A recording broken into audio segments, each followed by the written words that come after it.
So I don't know if you can see it nestled. I don't know if you can call this a barn find, but it's in a shed, I guess. So it's a shed find.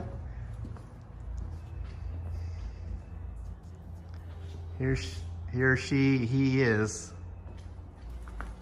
Like I said, it is a 1954 Chevy 3100. You'll notice the little symbols missing. I don't even know what color you would call this. This is green.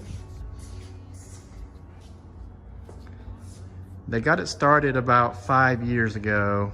Got it running long enough to figure out that it had a tick in one of the lifters. So we know that it should run.